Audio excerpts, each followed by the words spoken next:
Mic check one, Yo, two. get out of here with them weak ass shoes, yo. Balls deep. I'm talking about balls deep. I'm talking about balls deep in love. I'm talking about balls deep. I'm talking about balls deep. I'm talking about balls deep in love. What's up, Balls Deep fam? To another episode of Balls Deep with Devin and Jovan, where we dive balls deep into the hottest stories in sports. If you're new to the program, I'm your host Devin, and I'm joined by my co-host Jovan.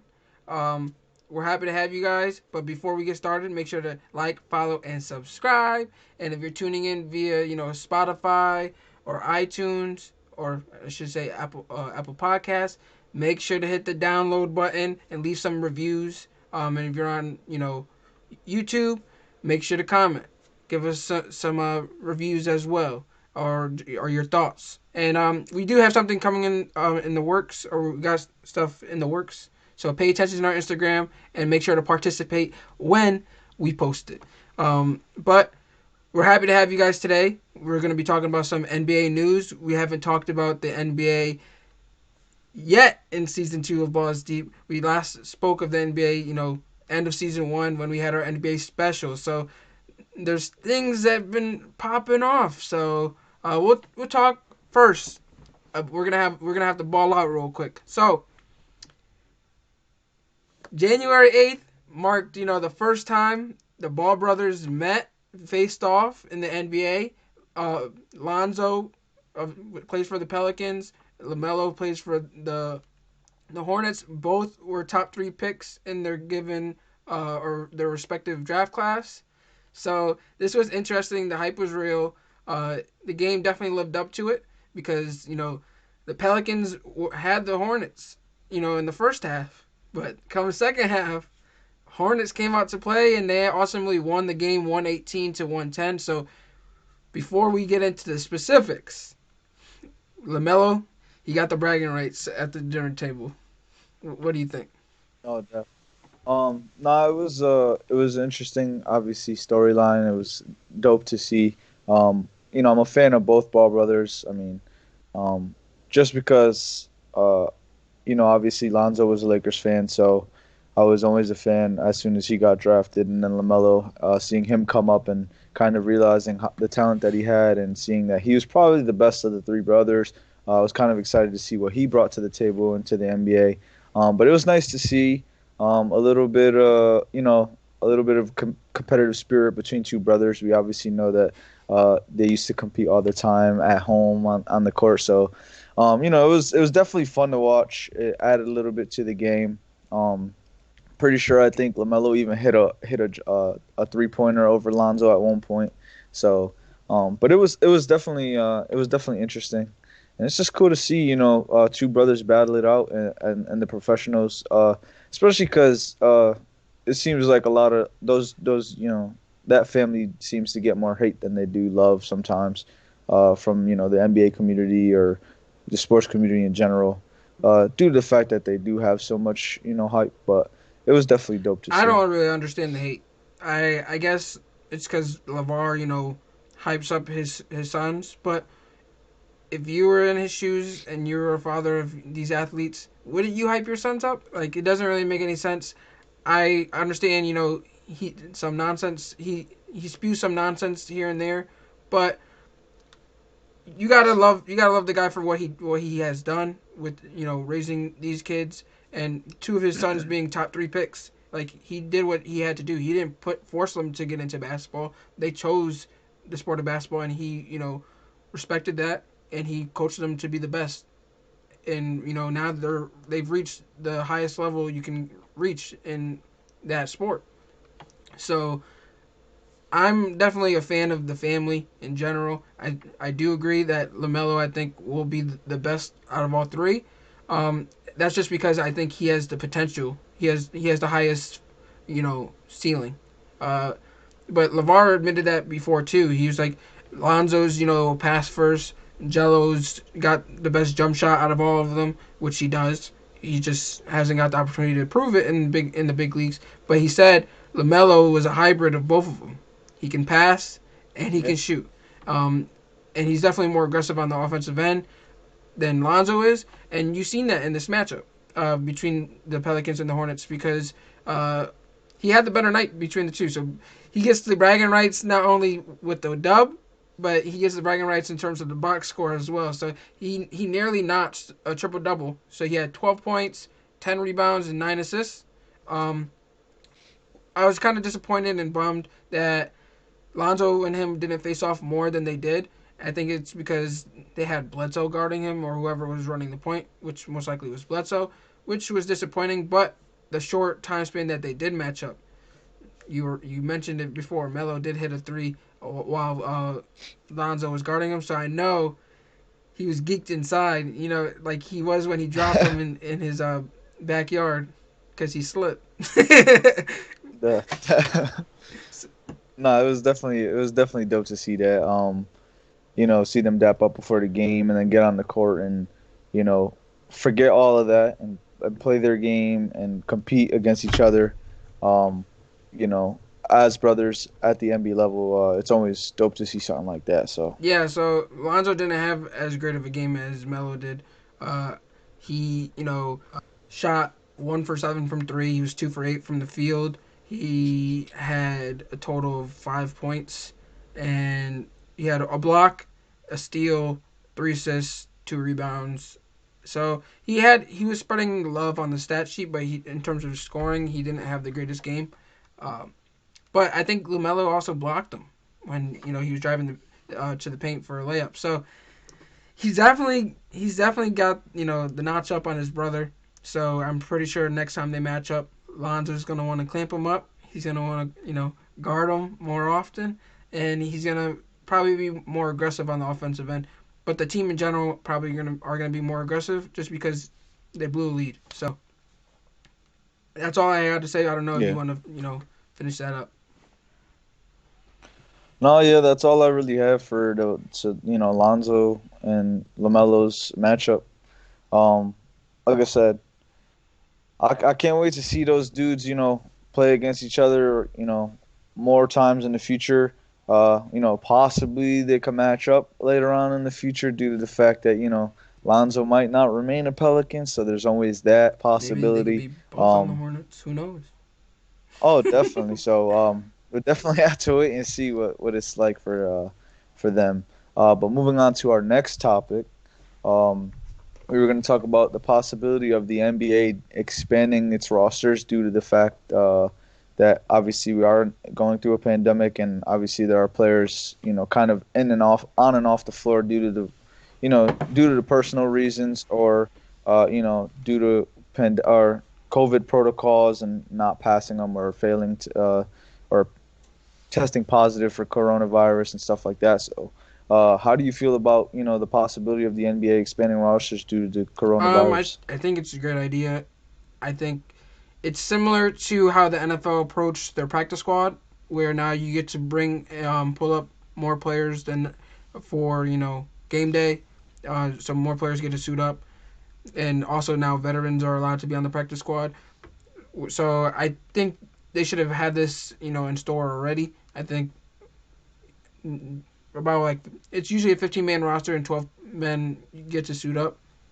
I think they should have expanded that at the start of the season, just because of everything that we're dealing with in regards to the pandemic. But even more so now, just because they have had to postpone so many games in regards to COVID-19. So I think it's just perfect timing. I think they need to integrate it, and I think they mentioned even during the Hornets Pelicans game that starting February they were gonna have some sort of NBA bubble once again.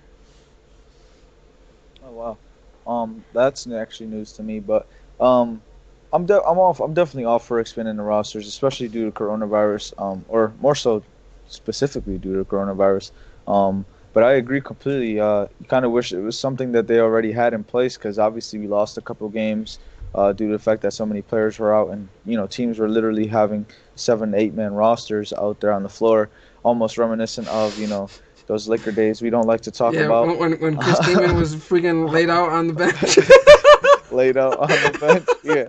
So I mean, I definitely wish that they'd had something in place then to kind of, you know, be ready for the fact that that could be a possibility. But obviously, with it already happening and what's going on, I like the quick reaction from the NBA to kind of start discussing the possibility of expanding because it seems kind of like something that's obvious at least for now.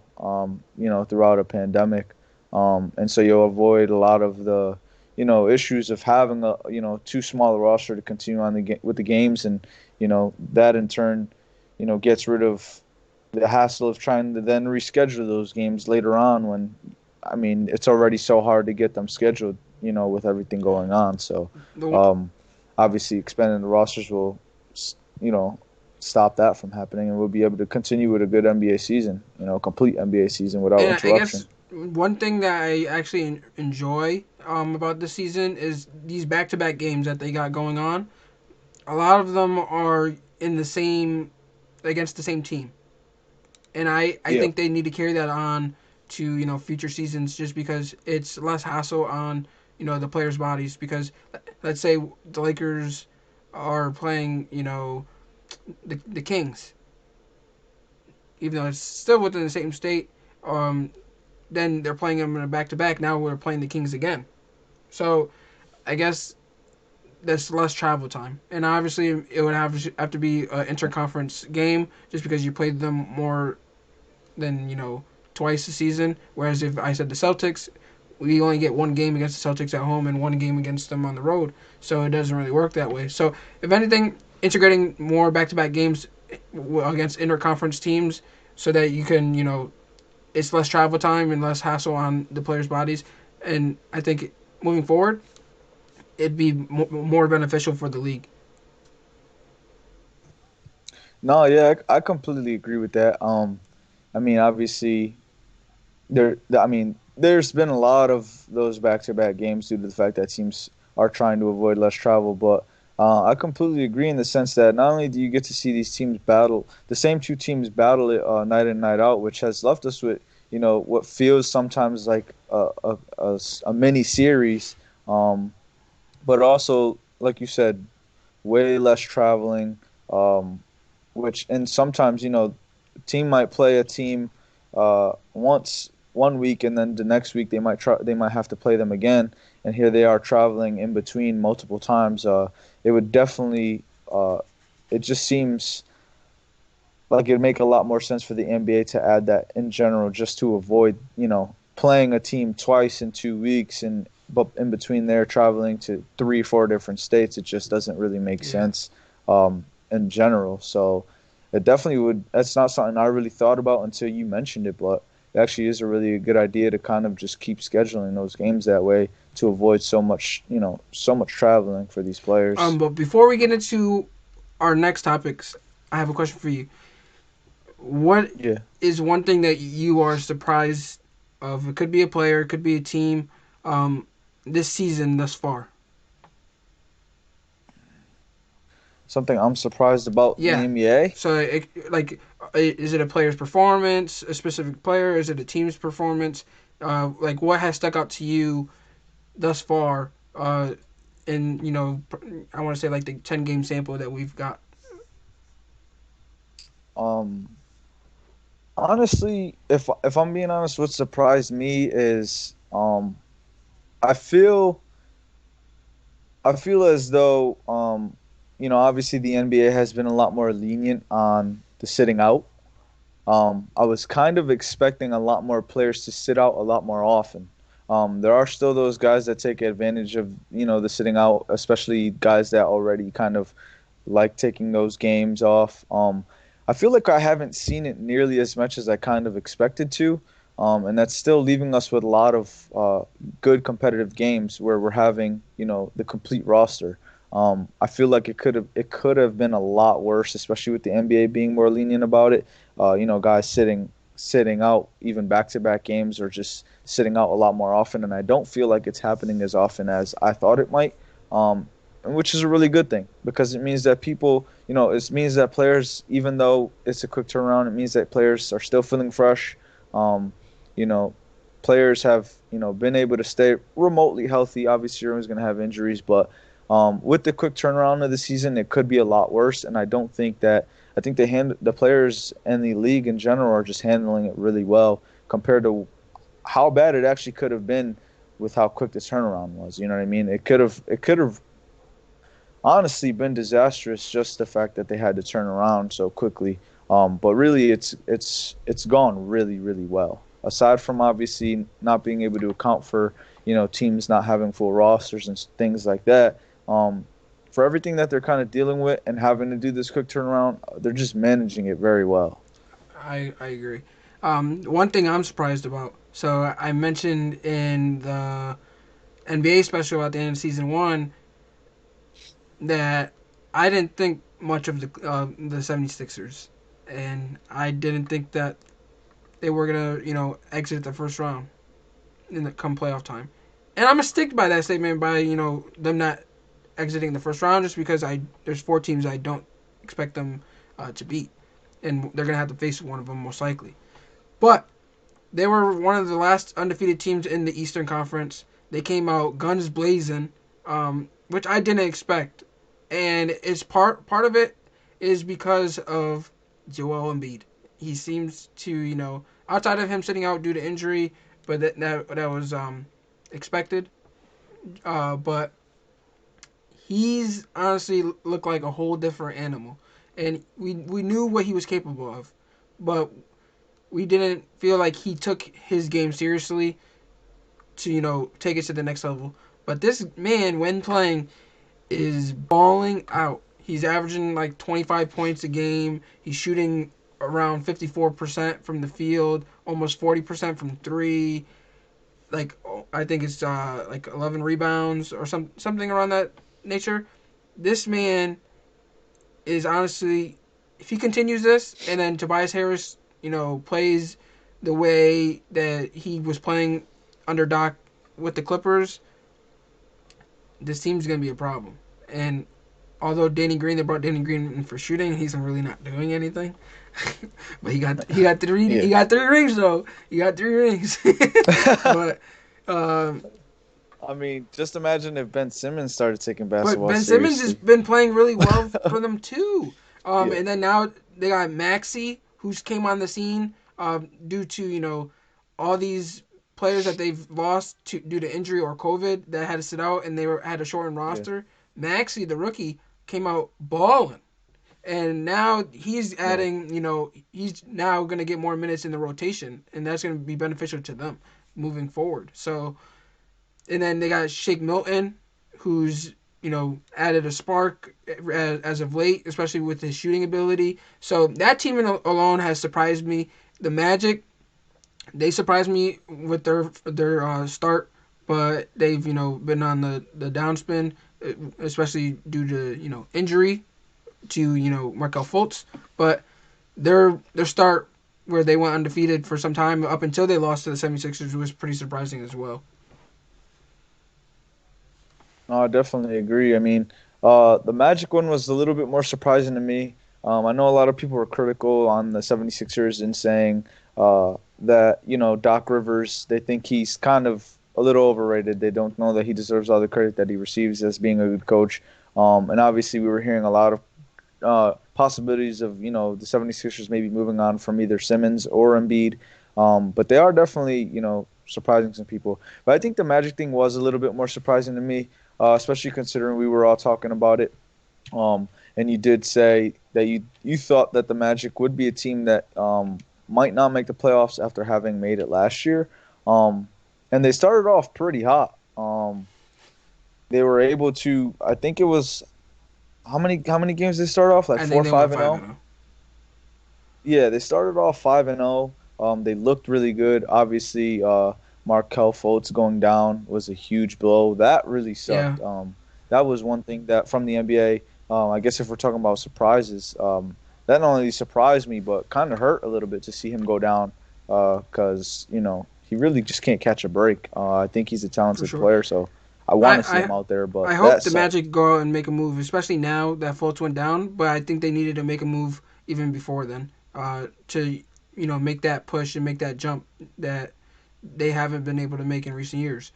And I said the reason why I didn't make, I thought they were gonna make it to like the play-ins, so that they're gonna have opportunity to make the playoffs, but I didn't think they were gonna make it Yeah. because of the Hawks, the emergence of the Hawks, which the Hawks are looking like the real deal.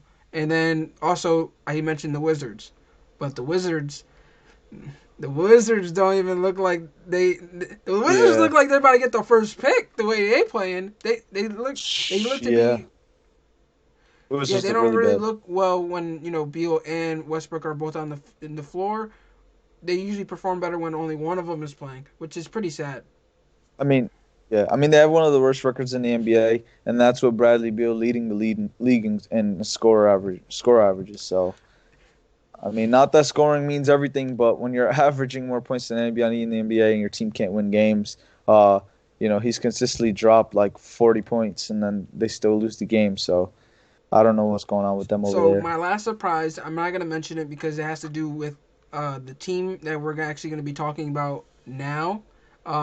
So let's just get right into it. So we're gonna be talking about Kyrie Irving and the incident where he was caught on camera without a mask in a public event. You can say I believe it was a birthday party for his sister, but it was the fact that he didn't have a mask on that caused some ruckus in the NBA, especially with him missing some time and before and after this. So people are questioning whether he's taking this job seriously. Like, should he even be playing in the NBA anymore? There it went to the point where Stephen A. Smith, you mentioned on our Instagram post, that Stephen A. Smith went out and said that he should just up and retire. Like, he doesn't believe Yeah, that he's cares about basketball anymore. And I don't. I wouldn't go as far as telling him he needs to retire. I think the only thing he really cares about is playing basketball. He doesn't care about interacting with the media or anything that comes with his position as a professional athlete. I do think he was at an event for his sister. It just sucks that he didn't have a mask on with everything going on. But I mentioned this to Denzel, and it was similar to what George Hill said. George Hill said basically, "You're not gonna tell me when I can see my family, and if you're worried about that, then clearly we shouldn't be playing." And I stick by that statement. I do think they should be able to do whatever they please in their personal time, especially regarding their family, without having any issues. And if you have an issue with that, then clearly they shouldn't be playing. But Denzel made up a great point in saying this is their job. The NBA Association or Player Association came to an agreement in the beginning of the season saying basically the players knew what to come. If you can always opt out yeah, if anything, like if you didn't feel comfortable. And then he also sent me something where he was saying the Lakers. The Lakers, you haven't heard a peep from them on anyone messing up in regards to COVID protocol. People complaining like LeBron is running essentially a tight ship. He's got them focused, and I think yeah, it's true. And come and you got to compare that to the Nets and the situation with Kyrie. Kyrie's basically on a team that's in win now mode, and the only focus is a championship. Like, they're one of the few teams that have the opportunity to go out and win it because they have the talent. So I think he yeah. needs to focus more on that in terms of instead of all these shenanigans outside of sports. I'm not saying the fact that he went to go celebrate his sister's birthday is shenanigans. I just think he's doing a lot outside of just playing basketball, and I think he needs to prioritize his focus. Yeah, I won't go as far as saying he should retire like Stephen A. did. That was kind of felt a little bit ridiculous. Although I know that Stephen A. Smith is a very He's passionate just fed up. person, so you know, um, understandably so. A lot of people seem to be fed up with Kyrie, but I also think that a lot of people are tend to be a little bit too For hard on sure. Kyrie Irving. Um, I do think obviously you should take the protocol seriously, 100% with COVID. I think anybody should take that seriously, but the issue I have is kind of similar to what you said. George Hill spoke about is that, telling me, when and when not, I can't see my family if that makes sense. But yeah, um, I just think that Kyrie Irving, like you said, I think that his biggest interest is playing basketball. I think Kyrie Irving loves nothing more than playing basketball, and at least in terms of what he does for a career. What I think what Kyrie Irving interest isn't interested in is uh, playing basketball due to the COVID protocols. I don't think that's something that's Kyrie Irving. Not that he doesn't take it serious enough. I feel like Kyrie Irving is more. If I'm being honest, instead of retiring, I'm more inclined to say I just think Kyrie Irving should opt out. I genuinely don't think Kyrie has an interest in playing a basketball season in which he has to deal with all these all these kind of COVID, Yeah. issues.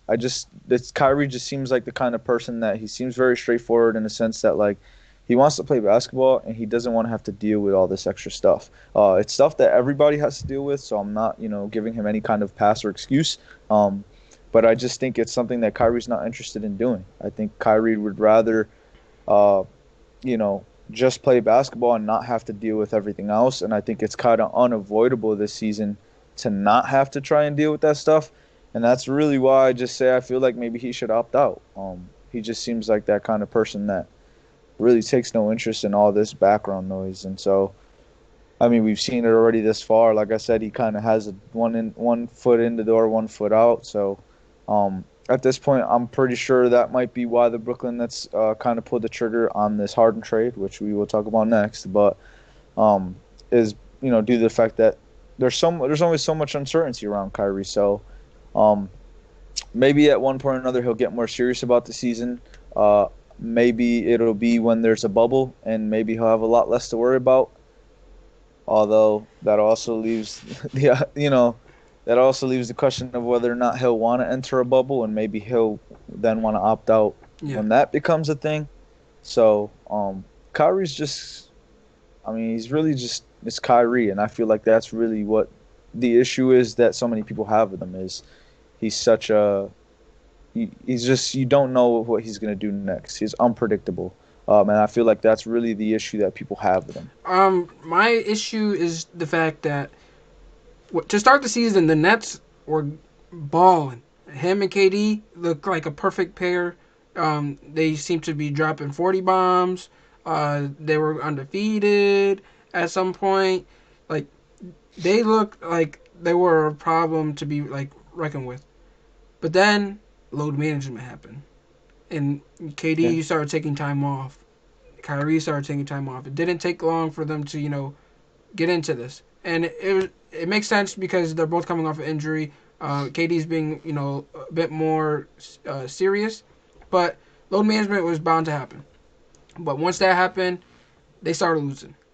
And even though although they're still one of the best teams in the East in terms of record, I don't necessarily remember where they are. I think they're probably like 4 or 5. I think they're 5.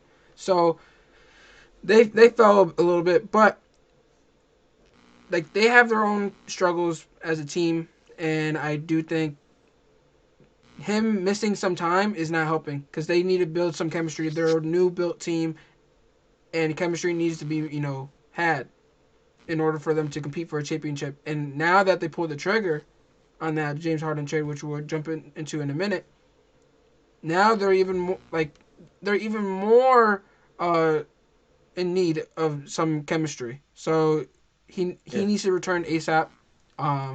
We already know James Harden made his debut with KD, and that looked like a problem in itself, in a good way. And Kyrie was nowhere to be had. So it's interesting to see how these three coexist. But with that, we'll jump into the James Harden. So the Nets pulled the trigger on James Harden. It was a very chaotic. I don't even know what day it was. I think it was the 13th. But it was a very chaotic day because the day before, James Harden and his teammates on the Rockets, or former teammates, I should say now, they they weren't having it with one another. Because it was a back-to-back game against the Lakers. The first night, it was a competitive game, and the second night, was not competitive. The Lakers blew them out of the Yep. water to the point, LeBron over here hitting fucking no look threes. Um, AD with Son and Harden blocked him twice, 2 layups in a row. Harden looked like a fucking burger, like your brother would say. I mean, he did look like a burger with him looking overweight, but he was just playing terrible. He looked like he Yeah. didn't want to be out there, and like DeMarcus Cousins said in his post game press conference, it was disrespectful to his teammates because they did nothing to him to deserve this kind of treatment. Because James Harden in his post game press conference said, this team is not built to win a championship, like in regards to talent and everything else. So that was just being disrespectful because they didn't, deserve that. They came in. Cousins mentioned we come in every day like we're supposed to, and we do our job. But one thing that stood out to me when he said that was he goes, the reason why I came here was to play with John Wall. Yeah. He didn't mention anything about James Harden. Well, he And said that. John, Yeah. yeah, you can go. No, I mean I agree. He said it, and he was like straight up like the person I came to play with was John Wall. Like he didn't care about Harden being there. But I mean I agree with Boogie in 100% in the sense that Harden really didn't give that team an opportunity at all. It felt like at least I feel like they had the talent there. I completely disagree. They had the talent there. I definitely think you need John Wall and DeMarcus Cousins and the rest of those guys. You got to give some time. You guys got to mesh. You got to build chemistry. You know, um, things don't just change over time when you have practically a new team around you. You need to get in the gym. You need to practice. When you're kind of the way Kyrie is not right now, half in, half out. That's not really how you're going to build a championship basketball team. And I mean, I kind of feel like he forced his way out there. He showed up one day for the Rockets and looked completely awful, like he didn't know how to play basketball. And then he pulls up to the Nets, and I think he dropped a triple double. Looked like he 30 point dropped, triple double. yeah, dropped like 40 pounds in 2 days somehow. Like, he looked like a completely different person. So I really He just think it was his way of forcing himself out of Houston.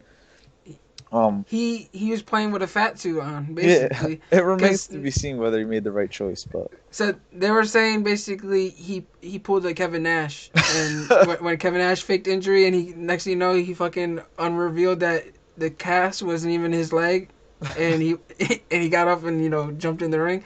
They basically said James Harden took off his fat suit when he went to Brooklyn. So Basically pulled the Paul Pierce where he faked his injury, but he really just shitted himself. if Chris is listening, he's going sick. But to break down the trade, the full trade, James Harden went to the Nets, and the Nets gave up Karis LeVert and Jared Allen, and I think Karutz, and three. Well, I'll just break it down like this. So the Rockets in return got Victor Oladipo, Dante Exum, Karutz, 3 Brooklyn first rounders, so 2022, 24, and 26. They got Milwaukee's first in 2022 unprotected. They got 4 Brooklyn first round swaps, which is 2021, 23, 25, and 27. The Nets got James Harden. Pacers got Karis LeVert and a second round pick. And the Cavs got Jared Allen and Taurean Prince. And I believe they had a second round pick going to the Nets originally, but that second round pick got moved to the Pacers, and I think it's because of the news that just dropped about LeVert being out indefinitely after a small mass being found on his kidney. So I think the Pacers were aware of that, and that's why they got the second round pick in return. Me personally, if I was the Rockets, I would have kept Karis LeVert over Victor Oladipo, but that is just me. But I think ultimately the Rockets won this trade because of how much picks they got in return. And they already got a developed star in Oladipo, who it remains to be seen whether he's even going to stay or if he's interested in even being in Houston. But if he is, that's still an interesting lineup with Christian Woods, John Wall, Victor Oladipo. There's really not a number one option. You can say John Wall is the star player on that team, but every given night you're not going to know who's going to be the number one option because it could be Oladipo, it could be John Wall. So there's so many questions on how to guard that team, and if Boogie Cousins can get to anything close to his old self, that team's gonna be a problem. I do believe PJ Tucker is out the door very soon. They're just waiting to see what they can get in return for him. But in regards to the Nets, I do think they got the best player in the trade in James Harden, but I do think they got worse, and they were already struggling defensively prior to this trade. And I don't think they got any better by acquiring someone who barely plays defense in James Harden. They're going to go out there and they're going to try to outscore everybody, and that's going to be their defense, is to try to outscore you. And it looked nice in his debut because he got a 30-point triple-double with KD, and KD had a 40-point game. But it remains to be seen how that's going to coexist when Kyrie comes in. And Kyrie, you already said it, he's got 1 foot in, 1 foot out, and prior to this, when just the rumors were speculating, I said he wasn't going to be happy with James Harden coming to Brooklyn because now he's third fiddle. He's no longer the second option or 1A, 1B. He's number 3. And that's just going to be, some chemistry issues right there. And I think Harden's going to be the primary ball handler because Mike D'Antoni is there. And although Steve Nash is there and he's going to try to limit that from happening, I don't think he's going to be very happy for the remaining of the season. So that just remains to be seen. But also, down to the wire, who's taking this last shot? Will it be Harden? Will it be KD? Will it be Kyrie? They all have their egos, and they're all going to want to take the shot. So, and we already seen something similar in the beginning of the season where Kyrie and KD, come that time, we're just looking at each other like, who wants it? Who wants it? Like when this should be established already. So now you got James Harden added to the equation. Who's taking that last shot? Yeah.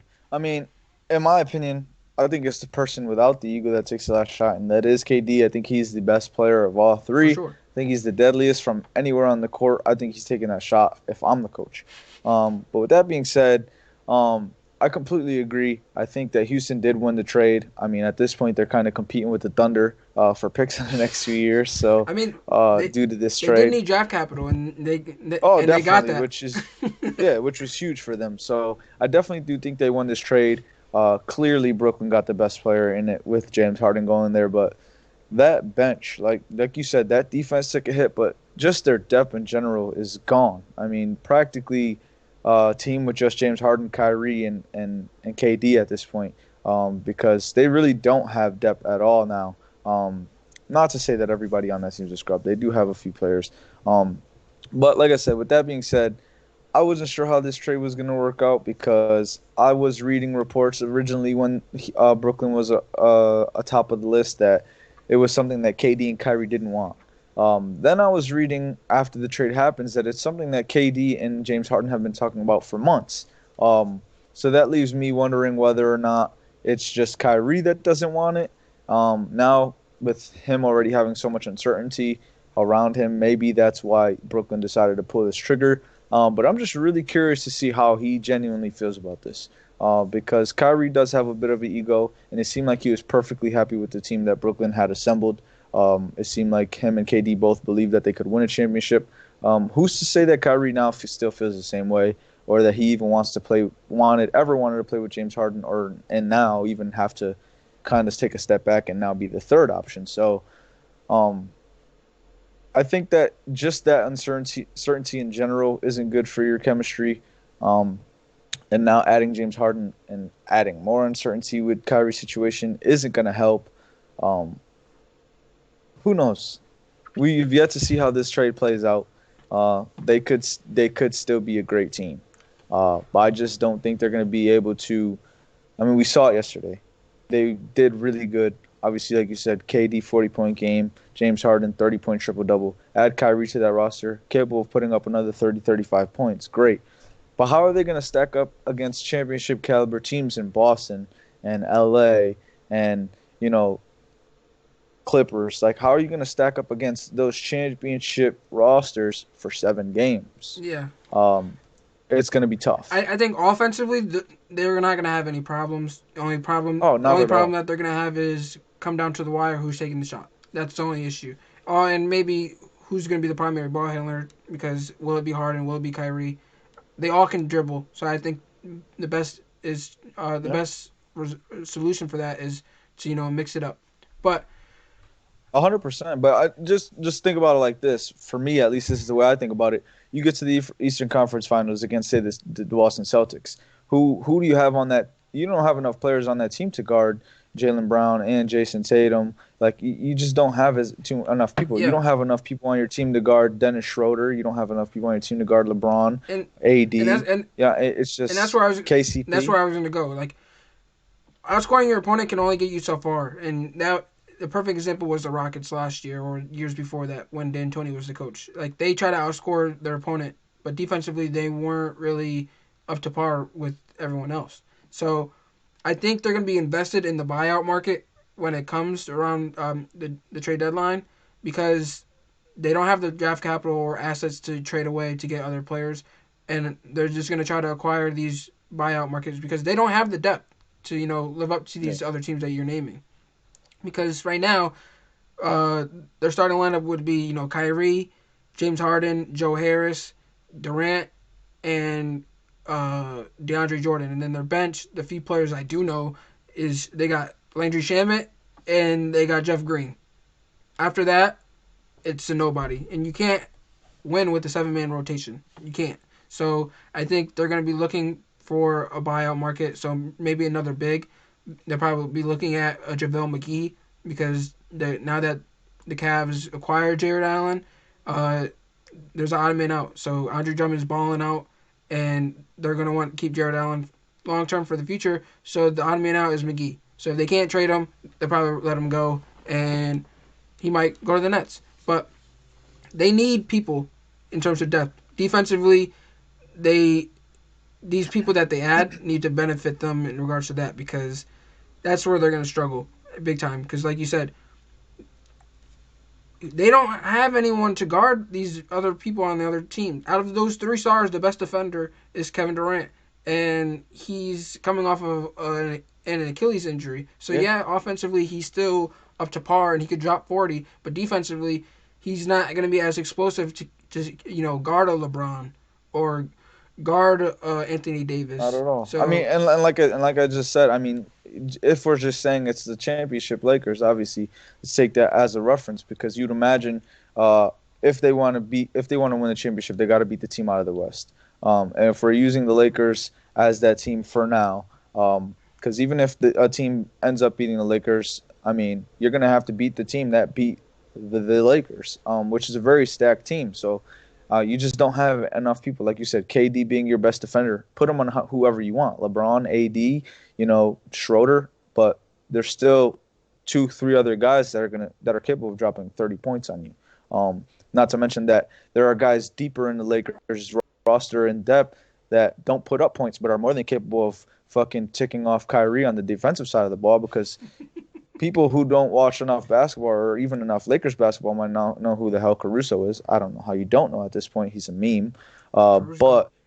But he's not the most talented player on any given roster. But he will go out there and he will frustrate Kyrie Irving offensively. Kyrie's going to get his because Kyrie is Kyrie. Kyrie is one of the best ball handlers in the league, one of the best scorers. But Caruso is more than capable of, playing some defense and, ticking people off. I mean, Yeah. so he goes out there and he hustles. It's just things like that the Lakers have on their roster, people that come in and know their role, that the Brooklyn Nets just don't have enough people on their roster to do that. Yeah, and with the Nets, when it's basically championship or nothing. They've invested everything in this season and beyond to the point where they have to win a championship. So they have to make it to the NBA Finals, and if they don't make it to the they don't make it to the NBA Finals, then it's just a failure in terms of a season. I don't know how far you want to go about it, but it could be a season. It could be this team is a failure.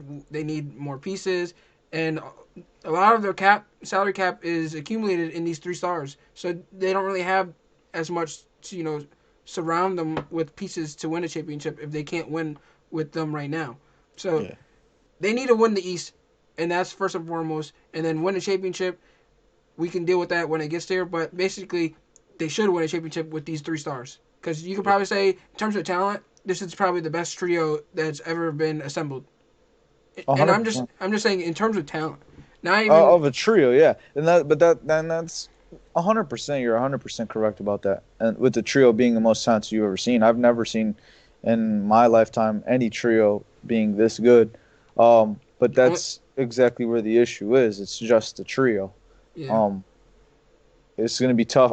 If I'm being honest, as a Lakers fan, and I see the Brooklyn Nets coming out of the East, I, w- I was a lot more scared of that Brooklyn team pre James Harden trade. That's just me, but this one doesn't scare me as much because, yeah, offensively they could score with the best of them, but it's going to be hard to be scoring as many points as teams are going to be putting up on you when you don't have a defense. You know what I mean? Yeah. All right. That wraps up everything that we had for you guys today. First and foremost, we would like to thank you for tuning in.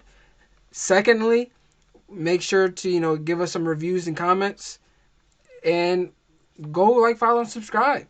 What's holding you guys from doing so? So, and lastly, make sure to pay attention to our Instagram. We're gonna be dropping something in the coming days, which will need your participation. Definitely. And Showing some love back to the fans yep, are supporting us and showing love and telling their friends about it. yep. So thank you guys for showing love, and go spread some of that love to the Expansion Pack podcast, our guys over there. So if you're interested in gaming or a big time gamer, it's a podcast for you. They'll definitely have you laughing while giving you guys some gaming content, just as we do our sports content. So go show some love, and go check out our guy Harv. He dropped a track called Nutcase, formerly known as Down from '96. But Harv Nutcase, it's a banger. It's That shit available is on all fire. platforms. So go check that out. And until next time, peace. You're talking about balls deep. I'm talking about balls deep. We're talking about balls deep in love. I'm talking about balls deep. My boy's talking about balls deep. We're talking about balls deep in love.